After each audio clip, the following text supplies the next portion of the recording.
Hello, welcome everyone. We are here to discuss chapter number 3 of business study, and it is the business environment. It is very important chapter from the point of view of final exam because it's very important and its weightage is very high. So let's start the business studies chapter number 3, business environment. First of all, we have to understand the meaning of business environment. What is the business environment? Generally हमें पता है environment का meaning हम क्या लेते हैं, तो environment यानी हमारे आसपास जो भी है वो हम बोलते हैं उसे एनवायरनमेंट। बिजनेस का भी कुछ ऐसा ही है। सिंपल लैंग्वेज में अगर मैं पहले आपको एक्सप्लेन करूँ तो बिजनेस एनवायरनमेंट यानी क्या, जो बिजनेस के बाहर आउटसाइड जो भी फैक्टर्स है वो बिजनेस को अफेक्ट तो करते हैं, लेकिन बिजनेस उसको किसी भी तरह से कंट्रोल नहीं कर सकता। फॉर एग्जाम्पल हमारे ओर से देखे, हमारे एनवायरनमेंट में एयर है तो हमारे आसपास ही है, वो हमारी लाइफस्टाइल पे इफेक्ट भी करती है, लेकिन हम उसे कंट्रोल नहीं कर सकते। वैसा ही कुछ है बिजनेस एनवायरनमेंट। यहाँ पर डिफाइन में देखें तो business environment refers to forces, factors, individuals and institutions which are outside the controls of the business enterprise but this may affect its performance। यहाँ पर क्लियरली लिखा गया है कि क्या है, जो फोर्सेस है, फैक्टर्स है, इंडिविजुअल्स है एंड इंस्टीट्यूशंस है, ये सारी चीज़ें जो है वो बिजनेस के आउटसाइड ही है। वो बिजनेस को अफेक्ट भी करती है, लेकिन उसे बिजनेस एंटरप्राइज कंट्रोल नहीं कर सकता, लेकिन वो बिजनेस के ऊपर इफेक्ट करती है, बिजनेस के परफॉर्मेंस के ऊपर इफेक्ट करती है। फॉर एग्जांपल यहाँ पर देखें फोर्सेस, तो ऐसे economical forces, social forces, political forces, technological forces, ये सारे फोर्सेस वो बिजनेस पे डायरेक्टली इफेक्ट करते थे, लेकिन बिजनेस इसे कंट्रोल भी नहीं कर सकता है, सिर्फ बिजनेस पे वो इफेक्ट करते हैं, तो इसे बोल सकते हैं बिजनेस एनवायरनमेंट। सिंपल लैंग्वेज में अगर बिजनेस एनवायरनमेंट की डिफाइन देना चाहे तो क्या दे सकते हैं, तो business environment refers to forces, factors, individuals and institutions which are outside the control of the business enterprise. ये सारे जो है बिजनेस क्या कंट्रोल में नहीं है, बट दिस में इफेक्ट इट्स परफॉर्मेंस, बट इसका परफॉर्मेंस पे इफेक्ट करता है। Since environmental forces influence business enterprise, so it become the essential for business to do environment scanning। अब ये सारे जो business environment के forces है वो affect तो करते हैं business के ऊपर।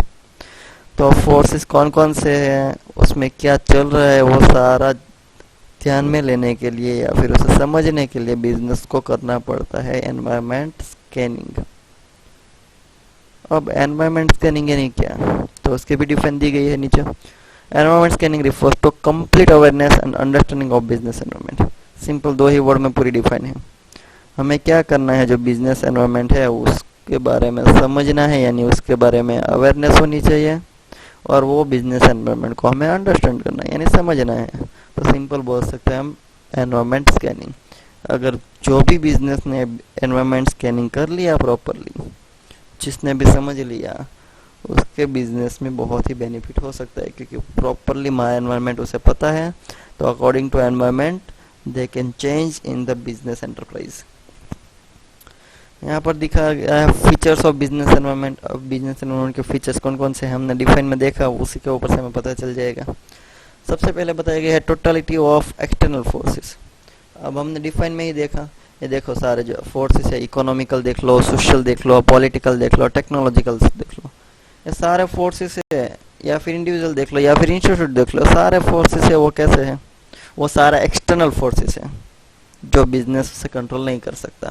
तो क्लियरली बताया गया है सबसे पहले बिजनेस एनवायरनमेंट में, सबसे पहला उसका फीचर क्या है, टोटलिटी ऑफ एक्सटर्नल फोर्सेस। पूरा जो बिजनेस एनवायरनमेंट है वो एक्सटर्नल फोर्सेस से बना हुआ है। सेकंड बताया गया स्पेसिफिक एंड जनरल फोर्सेस। उसमें दो टाइप के फोर्सेस मिलेंगे आपको, एक स्पेसिफिक जो बिजनेस में हर बिजनेस में होंगे, और ऐसे जनरल फोर्सेस जो सारे बिजनेस को कॉमनली अफेक्ट करते हैं। फॉर एग्जांपल यहाँ पर देखने जाए, business environment include both the specific and general forces. अब स्पेसिफिक फोर्सेस कौन कौन से हैं, तो specific forces include the investors, competitors, customers. अब ये देखो, ये हर बिजनेस में होते हैं। इन्वेस्टमेंट देख लो, कॉम्पिटिटर्स देख लो, या फिर कस्टमर्स देख लो, तो ये सारे बिजनेस में होते ही होते हैं। तो स्पेसिफिक हो गया आपके पास, वो इन्फ्लुएंस बिजनेस फॉर्म डायरेक्टली। तो जो सारे स्पेसिफिक फोर्सेस है वो बिजनेस को डायरेक्टली अफेक्ट करते हैं। कोई भी बिजनेस में अगर चेंजेस हुआ या फिर बिजनेस में कोई भी चेंज हुआ तो डायरेक्टली इफेक्ट करेगा वो बिजनेस पे। अब जनरल फोर्सेस कौन कौन से हैं? Social, political, economical, legal, technological, जो हमने ऊपर ही देखे, ये सारे जनरल सोर्सेस हैं जो बिजनेस को अफेक्ट तो करता है, लेकिन कैसे? इनडायरेक्टली। तो सिंपल हमारा फर्स्ट फीचर हुआ टोटलिटी ऑफ एक्सटर्नल फोर्सेस, पूरा बिजनेस एनवायरनमेंट एक्सटर्नल फोर्सेस से बना हुआ है। सेकंड फीचर है हमारा स्पेसिफिक एंड जनरल फोर्सेस, यहाँ पर दो फोर्सेस आपको मिलेंगे, specific and general. Specific force है वो बिजनेस को डायरेक्टली इन्फ्लुएंस करेगा और जनरल फोर्स है वो बिजनेस को इनडायरेक्टली इन्फ्लुएंस करेगा, लेकिन दोनों बिजनेस को इन्फ्लुएंस तो जरूर करेंगे। थर्ड बताया गया inter relatedness. All the forces or factors of a business environment are closely interrelated. For example, increased awareness of healthcare has raised the demand for organic food and roasted snacks. अब clearly बताइए कि सारे जो forces है एक दूसरे के साथ इंटर रिलेटेड हैं, सबका एक दूसरे के साथ कनेक्शन होगा। एग्जाम्पल हमें दिखाया गया है यहाँ पर कि increase the awareness of health care has raise the demand for organic food roasted snacks. अब लोगों के पास अवेयरनेस आ गई, यानी कि सोशल हमारा जो एनवायरनमेंट वो चेंज हुआ, तो चेंज हुआ वैसे ही हमारे बिजनेस एनवायरनमेंट पे उसकी इफेक्ट हुई। बिजनेस में हमारे जो ऑर्गेनिक फूड है और रोस्टेड स्नैक्स है उसकी डिमांड बढ़ गई। तो कह सकते हैं कि यहाँ पर एक्सटर्नल जो एनवायरनमेंट है उसके जो सारे फैक्टर्स हो एक दूसरे के साथ इंटर रिलेटेड है। फोर्थ बताया गया है डायनेमिक। अब बिजनेस एनवायरनमेंट चेंज होता ही रहेगा, ऐसा नहीं है कि वो स्टेबल रहेगा लॉन्ग टाइम तक। फॉर एग्जांपल देख लो टेक्नोलॉजी, तो ऐसा कंपलसरी तो है नहीं कि टेक्नोलॉजी 10 ईयर या फिर 15 या फिर 20 ईयर्स तक ऐसे कंटिन्यूसली चलती जाएगी।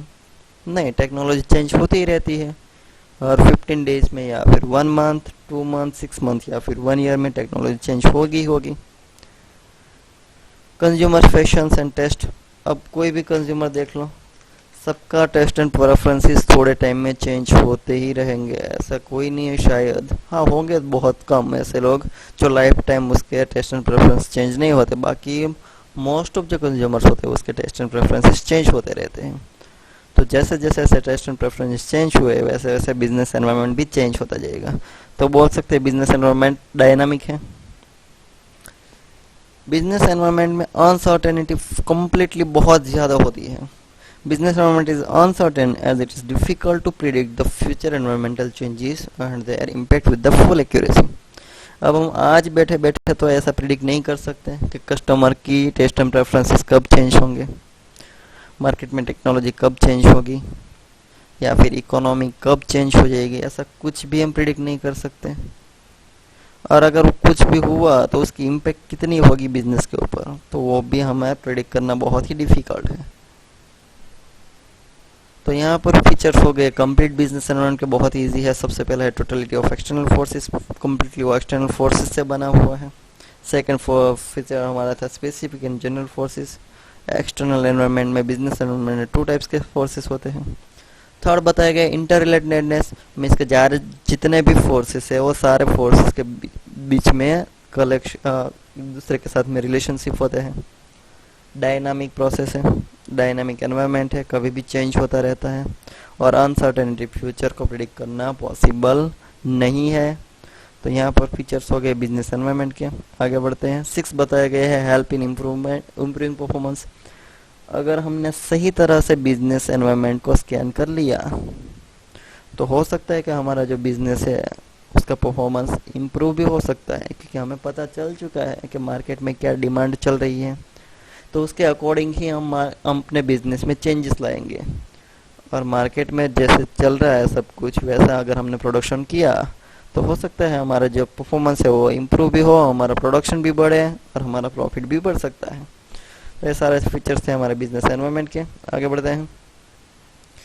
अब बिजनेस एनवायरनमेंट में कितने डायमेंशन या फिर कंपोनेंट्स हम इंक्लूड करते हैं, तो टोटल 5 टाइप्स के एनवायरनमेंट होते हैं। Economic environment, social environment, technological environment, political environment and legal environment. सबसे पहला है हमारे पास है economic environment. It has the immediate and the direct economic impact on the business. अब देखो यहाँ पर 2 चीज़ें बताई गई हैं। जो इकोनॉमिक एनवायरनमेंट है उसकी जो कुछ भी उसमें चेंजेस हुआ तो उसकी इमीडिएट इफेक्ट होगी हमारे बिजनेस के ऊपर, और सेकंड बताया गया उसकी इफेक्ट वो डायरेक्टली हमारे बिजनेस के ऊपर पड़ेगी। अब सबसे पहले नीचे देखते हैं, आपको समझ में आ जाएगा। अब देखो, rate of interest, inflation rate, change in the income of the people, monetary policy etcetera, ये सारे जो चेंजेस हुए मार्केट में अगर, तो इसकी इफेक्ट तुरंत ही हमारे बिजनेस के ऊपर आ जाएगी। फॉर एग्जांपल हम देख ले पहले रेट ऑफ इंटरेस्ट, अगर मार्केट में जो लोन है, लोन का इंटरेस्ट बढ़ गया या फिर कम हुआ तो इसकी सीधी इफेक्ट होगी हमारे बिजनेस के ऊपर। या फिर यहाँ पर बताया गया है change in income of people, अगर लोगों की इनकम बढ़ गई तो क्लियर बात है वो प्रोडक्ट की डिमांड बढ़ाएंगे, तो उसकी सीधी इफेक्ट हमारे बिजनेस के ऊपर तुरंत ही पड़ेगी और उसकी इफेक्ट डायरेक्टली हमारे बिजनेस के ऊपर होगी। इकोनॉमिक एनवायरनमेंट में offer opportunities to a firm और इट में पुट कॉन्स्टेंट्स। अब यहाँ पर दो चीजें हो सकती हैं, या तो इकोनॉमिक एनवायरनमेंट से बिजनेस को अपॉर्चुनिटी मिल सकती है। अपॉर्चुनिटी कब मिलेगी? फॉर एग्जांपल मान लो रेट ऑफ इंटरेस्ट लोन का कम हो गया, या फिर इन्फ्लेशन रेट कम हो गया, या फिर हमारे जो इनकम है लोगों की इनकम बढ़ गई, तो बिजनेस के लिए अपॉर्चुनिटी बन जाएगी, क्योंकि वहां पर उसके प्रोडक्ट की डिमांड बढ़ेगी। और कभी ऐसा भी बन सकता है कि कांस्टेंट हो जाए, कांस्टेंट यानी लोगों की इनकम कम हो गई, रेट ऑफ इंटरेस्ट बढ़ गया, तो बिजनेस की जो फाइनेंशियल कैपेसिटी है वो कम हो जाएगी और वहां पर हमें बैड इफेक्ट होगी हमारे बिजनेस के ऊपर। यह था इकोनॉमिक एनवायरनमेंट। अब सेकंड है हमारे पास social environment. Change in social environment affect an organisation in the long run. अब सोशल एनवायरनमेंट में चेंज होगा तो वो तुरंत इमीडिएट इफेक्ट नहीं होगी हमारे बिजनेस के ऊपर, लॉन्ग रन में इफेक्ट होगी। It includes the various social forces such as the customs, beliefs, literacy rate, education level, lifestyle, values etcetera. अब देखो ये सारे जो फैक्टर्स है वो तुरंत इमीडिएटली चेंज नहीं हो सकते। फॉर एग्जांपल देखो कस्टम्स, तो हमारे कस्टम्स ऐसे आज अलग थे कल अलग हो जाए ऐसा पॉसिबल नहीं है। बिलीफ्स, हमारी जो बिलीफ्स है एक दिन में चेंज नहीं हो सकती। लिटरेसी रेट एक दिन में नहीं बढ़ सकता, एक वीक में नहीं बढ़ सकता, एक ईयर में भी नहीं बढ़ सकता मान लो। तो ऐसे सारे जो चेंजेस है लॉन्ग रन में चेंज होते हैं, यानी हमारे बिजनेस के ऊपर उसकी इमीडिएट इफेक्ट नहीं होने वाली है। एग्जाम्पल दिया गया है, nowadays people are paying more attention towards their health, as a result of which demand for mineral water, diet coke etc. has increased while the demand of tobacco, fatty food products has decreased. अब clear बात है, यहाँ पर देखो social change हुआ है। Social change क्या हुआ है? लोग अपना हेल्थ के ऊपर बहुत ज़्यादा फोकस कर रहे हैं, इसके वजह से लोगों ने क्या किया, तो मिनरल वाटर की डिमांड बढ़ा दी, डाइट कोक की डिमांड बढ़ा दी, लेकिन उन लोगों ने क्या किया, डिमांड कम कर दी किसकी, तो जो टोबैको प्रोडक्ट होते हैं, फैटी फूड होते हैं, लोगों को पता चल चुका है आजकल के टाइम में कि वो खाने से या फिर टोबैको यूज़ करने से उसकी हेल्थ खराब हो सकती है। तो सोशल चेंज हुआ, लेकिन सोशल चेंज इमीडिएटली नहीं हुआ है, उसकी इफेक्ट हुई हो बिजनेस के ऊपर, लेकिन वो लॉन्ग रन में। अब देखते हैं technological environment. A businessman must closely monitor the technological changes taking place in the industry as it helps in the facing competition and improving quality of the product. कोई भी बिजनेस हो उसको technology के ऊपर फोकस ऑलवेज रखना चाहिए, क्योंकि market में कभी भी टेक्नोलॉजी चेंज हो सकती है। अगर हमने time to time technology change की तो हमें बेनिफिट मिल सकता है, कंपटीशन हम कर सकते हैं प्रॉपरली मार्केट में, और सेकंड हमारी जो प्रोडक्ट की क्वालिटी है वो भी हम मेंटेन कर सकते हैं। तो इसलिए टेक्नोलॉजिकल एनवायरनमेंट समझना होगा, बिजनेस को कंपलसरी है और उसके साथ में चलना होगा, तब जाकर वो दो बेनिफिट ले सकेंगे। एक वो कंपटीशन फेस कर पाएंगे और सेकंड जो प्रोडक्ट की क्वालिटी है वो अच्छी कर पाएंगे। एग्जाम्पल दिया गया, digital watches in the place of traditional watches, artificial fabric in the place of traditional cottons and silk, booking of railway tickets on the internet. तो ये सारे ट्रेडिशनल वे थे, उसके सामने कंपैरिजन की है जो लेटेस्ट टेक्नोलॉजी है वो। तो क्लियर बात है लेटेस्ट टेक्नोलॉजी कंपटीशन देने में बहुत ही अच्छी रहेगी। फोर्थ बताया गया पॉलिटिकल एनवायरनमेंट। अब पॉलिटिकल एनवायरनमेंट में क्या क्या इंक्लूड होगा? Political stability builds the confidence among the business community, while the political instability and bad law and order situation may bring uncertainty in the business activity. अब दो चीजें यहाँ पर बताई गई है। अगर मान लो पॉलिटिकल एनवायरनमेंट में स्टेबिलिटी है, यानी कि कोई भी गवर्नमेंट अगर रूल करती है किसी स्टेट पे तो लॉन्ग रन में अगर करेगी तो उसे बोल सकते हैं पॉलिटिकल स्टेबिलिटी। तो अगर पॉलिटिकल स्टेबिलिटी है तो बिजनेस को कॉन्फिडेंस आएगा, वो जो भी पॉलिसी है वो कंटिन्यू रहेगी, इट मीन्स के बिजनेस प्रॉपरली अपना बिजनेस रन कर पाएंगे। अदरवाइज होगा कैसा, अगर एक दो साल में गवर्नमेंट बदलती रहेगी, ऐसे चेंज होती रहेगी, तो हर नई गवर्नमेंट जो आएगी वो कुछ ना कुछ पॉलिसी चेंज करेगी, जिसकी वजह से बिजनेस अपना प्रॉपर बिजनेस नहीं चला सकते। इट मीन्स कि अगर पॉलिटिकल स्टेबिलिटी है तो बिजनेस पर कॉन्फिडेंस आएगा, अगर इंस्टेबिलिटी है तो इट मीन्स कि बिजनेस में बहुत सारी अनसर्टेनिटी आएगी और वो बिजनेस को कॉन्फिडेंस नहीं दे सकता। Ideology of the political party, attitude of the government towards the business, type of government, single party or coalition government affect the business। ऐसे बहुत सारे जो पॉलिटिकल एनवायरनमेंट है वो बिजनेस के ऊपर अफेक्ट कर सकते हैं। एग्जांपल दिया गया है, Bangalore and Hyderabad have become the most popular locations for the IT due to support of political climate। अब देखो यहाँ पर बेंगलोर और हैदराबाद, वहाँ की गवर्नमेंट ने बहुत सपोर्ट किया है आईटी कंपनीज को, जिसकी वजह से वहाँ पर आईटी कंपनीज या फिर बिजनेस बहुत ही प्रॉपरली चल रहे हैं, क्योंकि वहाँ पर की गवर्नमेंट है उसको सपोर्टिव है। और लास्ट में बताया गया हमारे पास लीगल एनवायरनमेंट। इट मीन्स हम बोल सकते हैं, नाम से ही पता चल सकता है, rules and regulation, law and order, वो भी हमारे बिजनेस को बहुत ही ज़्यादा इफेक्ट करता है। It constitute the laws and legislations pass by the government, administration orders, court judgements, decision of various commissions and agencies.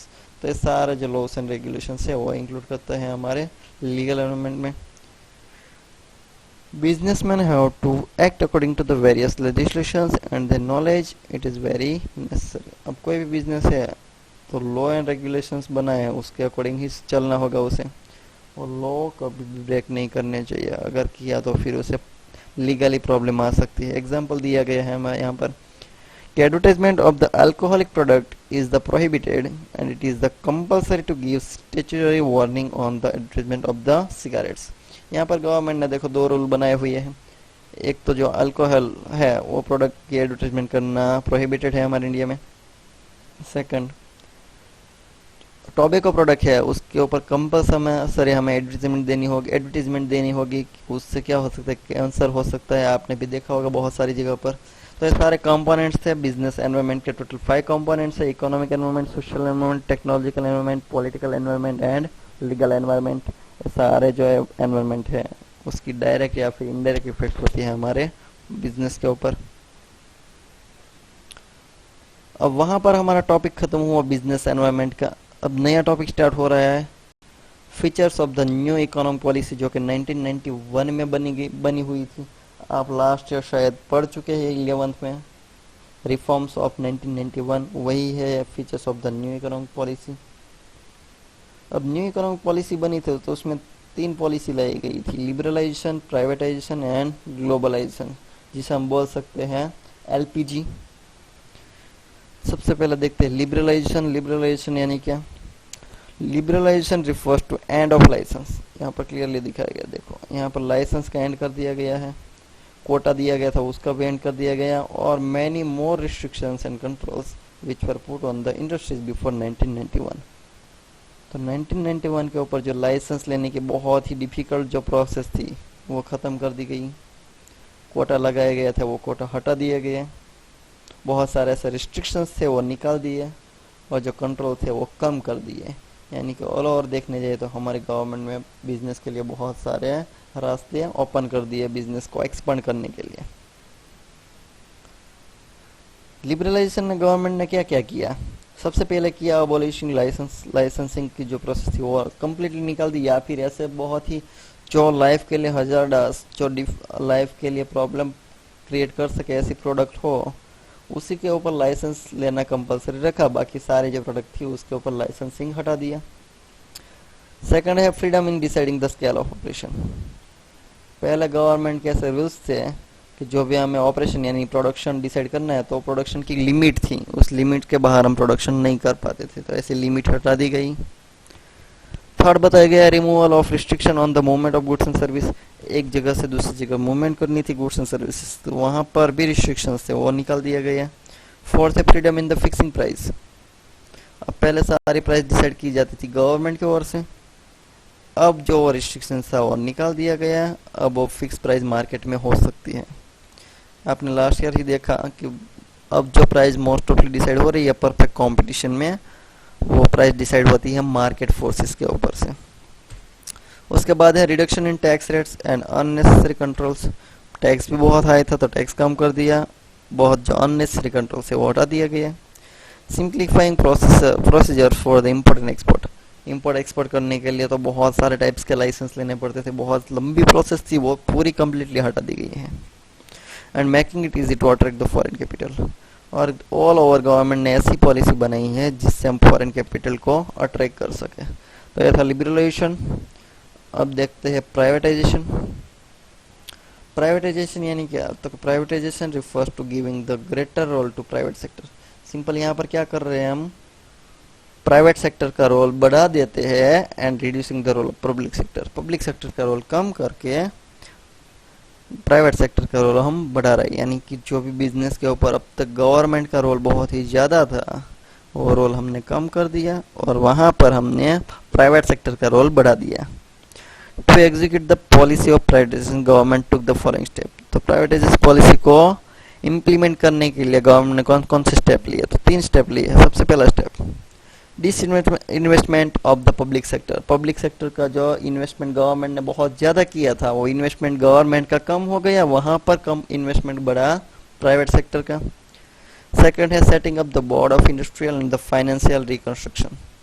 ये बोर्ड का काम यही है कि जो पहले की पॉलिसी से है उसमें चेंजेस करना और नई पॉलिसी एस्टेब्लिश करना, जिसमें सबसे ज़्यादा रोल हो प्राइवेटाइजेशन का। और थर्ड बताया गया है dilution of the stake of the government. Government का स्टेक यानी गवर्नमेंट के जो शेयर्स थे वो कम कर दिए गए, उसे परचेस कर लिया प्राइवेट सेक्टर ने। तो ऐसे 3 स्टेप लिए प्राइवेटाइजेशन को एग्जीक्यूट करने के लिए। नेक्स्ट है हमारे पास ग्लोबलाइजेशन। ग्लोबलाइजेशन यानी क्या? Integrating the economy. हमारी जो इकोनॉमी है उसे इंटीग्रेट करना है किसके साथ? तो with the economics of the other countries. हमारी जो इकोनॉमी है उस इकोनॉमी को इंटीग्रेट करना है अदर कंट्रीज की इकोनॉमी के साथ। To facilitate the free flow of the trade, जिससे हम क्या कर सके, फ्री फ्लो ऑफ ट्रेड कर सकते हैं, प्रॉपर ट्रेडिंग कर सकते हैं, कैपिटल का हम फ्री फ्लो कर सके, persons and technology across the border. यानी सिंपल, बहुत ही सिंपल डिफाइन है। ग्लोबलाइजेशन यानी क्या? तो integrated economy of a country with the economies of the other countries. वो क्यों करते हैं ऐसा? तो to facilitate the free flow of trade, capital, person and technology across the border. तो बहुत ही इजी डिफाइन है ग्लोबलाइजेशन की। Till 1991, the government of India had followed a policy of strictly regulating imports in the value and volume terms. पहले तो बहुत ही government ने strict rules and regulations बनाए थे वैल्यू और वॉल्यूम दोनों में। These regulations were with the respect to licensing imports। कैसे कैसे रिस्ट्रिक्शंस है? सबसे पहले लाइसेंसिंग ऑफ इंपोर्ट, बहुत ही डिफिकल्ट था इंपोर्ट का लाइसेंस लेना। सेकंड था टैरिफ रिस्ट्रिक्शंस और थर्ड था हमारा क्वांटिटेटिव रिस्ट्रिक्शंस। वो लिमिट दी गई थी कि इतनी क्वांटिटी में हम क्या कर सकते हैं, इंपोर्ट या फिर एक्सपोर्ट कर सकते थे। तो ऐसी बहुत ही स्ट्रिक्ट पॉलिसी थी। अब उसे लिबरल किया गया है और लिबरल करने के लिए गवर्नमेंट ने क्या क्या किया? तो सबसे पहले गवर्नमेंट ने किया abolition of export duty. Export duty कम कर दी या फिर हटा दी completely. FERA was replace by FEMA. अब फेरा का फुल फॉर्म क्या है? फॉरेन एक्सचेंज रेगुलेशन एक्ट, उसका नाम यही था। यानी वहाँ पर वर्ड था रेगुलेशन, जो गवर्नमेंट यूज करता था, रेगुलेट करता था। अब उसको रिप्लेस कर दिया गया है फेमा यानी फॉरेन एक्सचेंज मैनेजमेंट एक्ट। आर की जगह पर यहाँ पर आ चुका है एम यानी मैनेजमेंट, जो कि करता है प्राइवेट सेक्टर। थर्ड बताया गया है rationalisation of the tariff structure. जो टैरिफ स्ट्रक्चर था वो भी बहुत ही लाइट कर दिया गया। इंपोर्ट लिबरलाइजेशन, इंपोर्ट की प्रोसेस बहुत ही ईजी कर दी गई। और फिफ्थ बताया गया reduction of the import duty, और इंपोर्ट ड्यूटी भी हमने क्या कर दी है? कम कर दी है।